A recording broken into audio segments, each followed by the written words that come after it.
Welcome back friends, ये हमारी video number 81 class 12th computer science with Python series के लिए। और प्रीवियस वीडियोस में हमने डिस्कस किया था चैप्टर नंबर 4 डेटा स्ट्रक्चर के अंदर स्टैक डेटा स्ट्रक्चर को। और इस वीडियो से अब हम स्टार्ट कर रहे हैं हमारा चैप्टर नंबर 5 डेटाबेस कॉन्सेप्ट्स को। देखिए, ये चैप्टर हमारा इंपॉर्टेंट है क्योंकि ये चैप्टर एक तरीके से बेस का काम करता है हमारे आने वाले चैप्टर MySQL या सिंपली SQL के लिए। तो इस चैप्टर में हम समझेंगे डेटाबेस के अलग अलग जो कॉन्सेप्ट्स हैं, जो अलग अलग टर्म्स यहाँ पे यूज होती हैं, उनको हमने यहाँ पे समझना है। तो स्टार्ट करते हैं। इस वीडियो में हम समझेंगे हमारा चैप्टर नंबर 5 डेटाबेस कॉन्सेप्ट्स को। तो देखिए, सबसे पहले आपका जब भी हम डेटाबेस की बात करते हैं तो उससे पहले हमने बात करनी होती है डेटा की, कि डेटा एक्चुअल में है क्या। फॉर एग्जांपल, अगर हम एक स्टूडेंट का एग्जांपल लें तो स्टूडेंट का एग्जाम के अंदर आपका डेटा क्या होगा? स्टूडेंट का नेम है, उसकी क्लास है, मार्क्स हैं, जेंडर है, एड्रेस है। तो ये सभी चीज़ें मिलके आपका एक डेटा को बनाती हैं। यानी कि डेटा आपका कुछ भी हो सकता है और किसी भी चीज़ के बारे में हो सकता है और किसी भी फॉर्म में हो सकता है। यानी कि न्यूमेरिक फॉर्म में हो सकता है, आपका इमेजेस के फॉर्म में हो सकता है, ऑडियो, वीडियो। तो डेटा आपका कुछ भी यहाँ पे हो सकता है। तो सिंपली अगर मैं डेटा को यहाँ पे डिफाइन करूं तो डेटा सिंपली हमारा रॉ फैक्ट एंड फिगर्स होते हैं। रॉ फैक्ट्स हो सकते हैं या फिगर्स हो सकते हैं, यानी कि आंकड़े हमारे हो सकते हैं। रॉ फैक्ट एंड फिगर्स होते हैं और डेटा कैन बी एनीथिंग। तो डेटा मैं लिख देता हूं, data can be anything. Data जो है वो कुछ भी यहाँ पे हो सकता है और किसी भी फॉर्म में या किसी भी डेटा के टाइप के फॉर्म में हो सकता है। अब देखिए, जब हम इस डेटा को, यानी कि डेटा हमारे पास है और जब इस डेटा को हम यहाँ पे अच्छे तरीके से प्रोसेस करते हैं तो सिंपली हमको इंफॉर्मेशन मिलती है।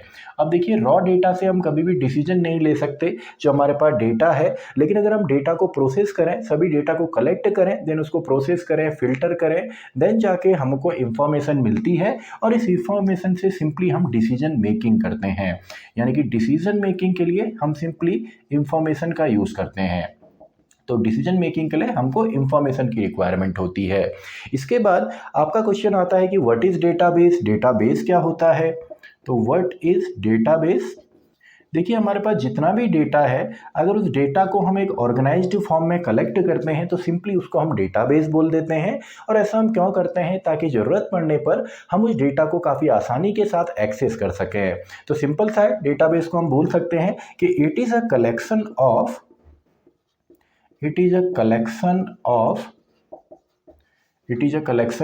Organised data,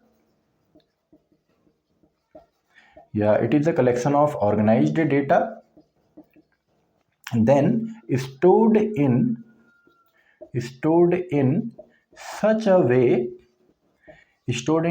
way so we can access and retrieve data quickly। तो सिंपल से इसकी हमने डेफिनेशन बनाई।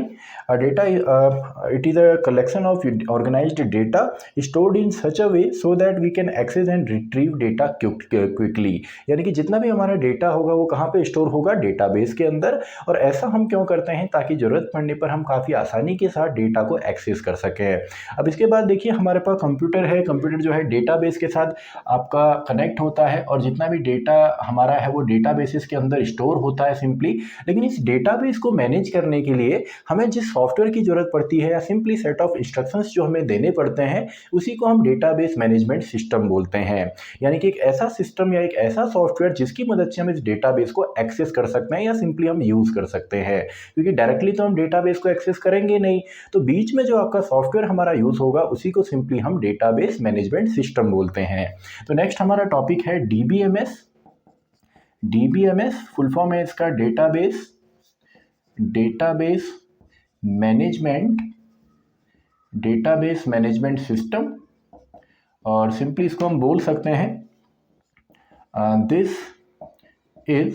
Is a software. ये सिंपली सॉफ्टवेयर होगा, या सॉफ्टवेयर को हम सिंपली आपका सेट ऑफ इंस्ट्रक्शंस भी बोलते हैं।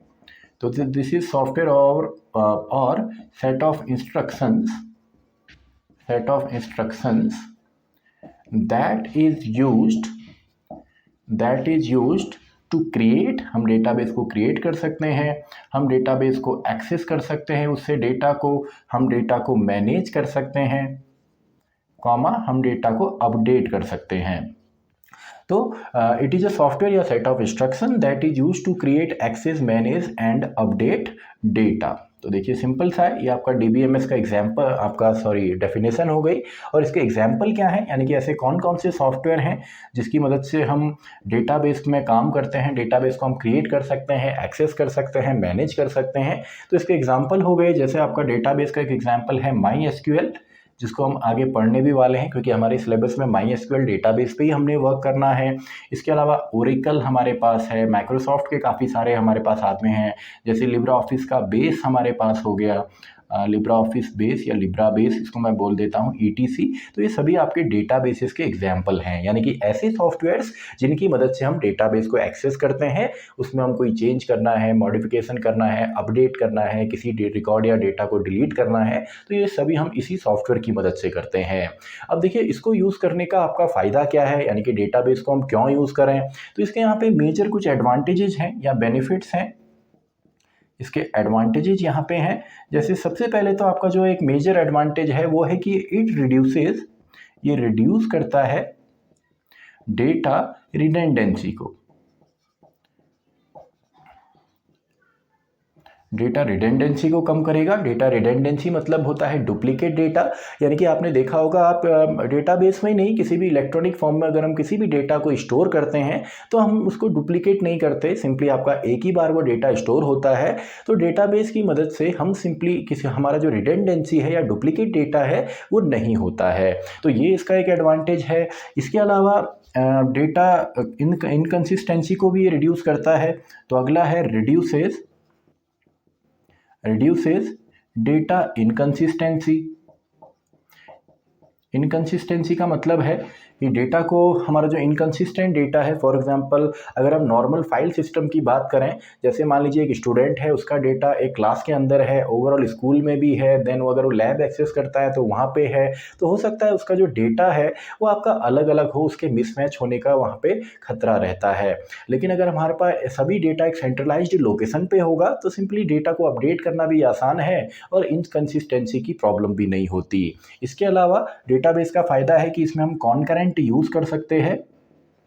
कॉन्करेंट यूज़ का मतलब होता है जब एक ही डेटा को अलग अलग एप्लीकेशन या अलग अलग यूज़र अगर एक्सेस करते हैं तो उसको हम कॉन्करेंट यूज़ बोल देते हैं। जैसे आपने देखा होगा, फॉर एग्जांपल यूट्यूब है, तो यूट्यूब पे डेटा या वीडियो तो एक ही है, लेकिन उसको मल्टीपल एप्लीकेशंस और मल्टीपल यूज़र्स देख रहे हैं। या कोई भी आपका ऑनलाइन डेटा है, जैसे आपका अमेजन है, फ्लिपकार्ट है, कोई भी वेबसाइट है, तो उनके पास भी जितना भी डेटा है, एक तो आपका डेटाबेसेस में स्टोर करते हैं और उन ऐप्स को या उन डेटा को एक ही बार में मल्टीपल यूज़र्स उसको देख सकते हैं या मल्टीपल एप्लीकेशंस में उसको देखा जा सकता है। तो इसी को हम कॉन्करेंट यूज़ बोल देते हैं। इसके अलावा डेटाबेस अगर हमारे पास होता है तो सिंपली डेटा का हम बैकअप यहाँ पे ले सकते हैं, तो बैकअप हमको यहाँ पे मिल जाता है। इसके अलावा डेटाबेस अगर होता है तो सिक्योरिटी यहाँ पे बढ़ जाती है, सिक्योरिटी यहाँ पे बढ़ेगी क्योंकि हम यूज़र नेम पासवर्ड की मदद से डेटा को वहाँ पे देख सकते हैं कि कितने लोगों को इसको एक्सेस करना है, कितनों ने नहीं करना है। तो सिक्योरिटी बढ़ सकती है और इससे काम आसान भी होता है क्योंकि अगर हमारे पास डेटाबेस है तो हम कुछ वहाँ पे क्लिक की मदद से सारा डेटा एक्सेस कर सकते हैं प्रॉपरली फिल्टर करके।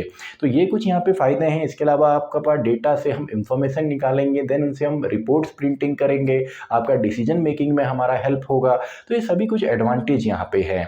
अब देखिए कई बार इसके डिसएडवांटेज भी पूछते हैं। तो जब भी आप ट्रेडिशनल सिस्टम से डेटाबेस में शिफ्ट होते हैं तो सबसे पहले तो आपकी इसका cost, one time cost high आता है इंस्टॉल करना डेटाबेसेस को, और साथ ही में जो ट्रेनिंग कॉस्ट है वो भी इसका आता है। और इसके अलावा अगर आप बैकअप नहीं रखते और सभी डेटा आपका डेटाबेसेस के अंदर है और डेटाबेस अगर कभी क्रैश कर जाता है तो डेटा लॉस भी आपका हो जाएगा। तो इसके कुछ डिसएडवांटेज भी यहाँ पे हैं आपके डेटाबेस के। इसके अलावा अगर इसके हम यहाँ पे टाइप्स देखें तो बहुत सारे टाइप्स के आपके डेटा होते हैं, यानी कि किस फॉर्म में डेटा को स्टोर किया जाएगा।